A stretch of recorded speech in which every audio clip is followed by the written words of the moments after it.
Karibu tena mtazamaji wa The World News katika kipindi hiki cha ulimwengu wa siasa. Mimi ni Adam Hussein. Waziri Mkuu wa Israel Benjamin Netanyahu amemshutumu meya wa jiji la New York Zohran Mamdan kwamba anachochea chuki kwa Marekani na Israel kutokana na meya huyo kumchukia Waziri Mkuu Benjamin Netanyahu. Hata hivyo ni baada ya meya huyo kusema kwamba lazima akamatwe Netanyahu kwa kuhusiana na vita vya ukanda wa Gaza.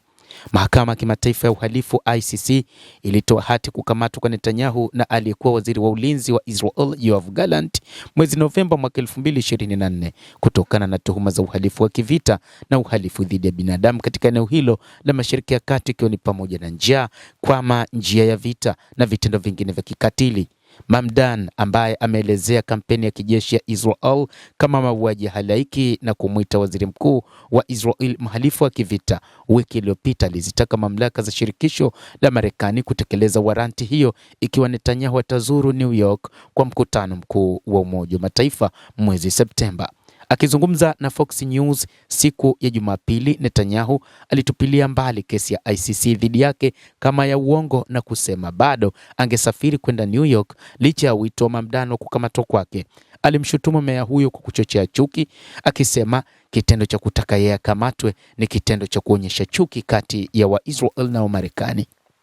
Kiongozi huyo wa Israel alisema anastahili kuwa meya wa wakazi wote wa New York, Wayahudi, Wakristo, Waislam na kila mtu, lakini anajaribu kugeuza kundi moja dhidi ya lingine. Maana yake akimaanisha kwamba analigeuza kundi la Wayahudi ambao anaamini bwana Netanyahu wao ndio ambao wanamkubali kuliko kiongozi yoyote. Netanyahu wakati huu yupo nchini Marekani ambapo anakutana na rais wa Marekani Donald Trump katika namna ya kujadiliana kuhusu masuala mbalimbali kuhusu Iran. Hata hivyo, katika hatua nyingine inaelezwa kwamba moja kati ya jambo ambalo watazungumza ni namna ya kuhakikisha kwamba wanaenda kumaliza vita nchini Iran. Netanyahu ambaye alishtakiwa na mahakama ya ICC alizungumza na shirika la habari la Fox News akisema kwamba alitupilia mbali kesi yake ya ICC dhidi yake, akisema ni ya uongo na bado angesafiri kwenda New York licha ya wito wa Mamdan kukamatwa kwake, na ameshutumu meya huyo kuwa anachochea chuki na kwamba hastahili kutengeneza hali kama hiyo, na amesema kwamba yeye kufika Marekani ni jambo la kawaida na hakuna ambaye ataweza kumzuia kuingia nchini Marekani. Vita huko Gaza ndivyo vilivyosababisha kushtakiwa kwa waziri mkuu wa Israel bwana Benjamin Netanyahu. Vilianza baada ya shambulizi la Oktoba 7, 2023 likiongozwa na Hamas kusini mwa Israel, ambapo karibu watu 1200 waliuawa na zaidi ya 250 walichukuliwa mateka.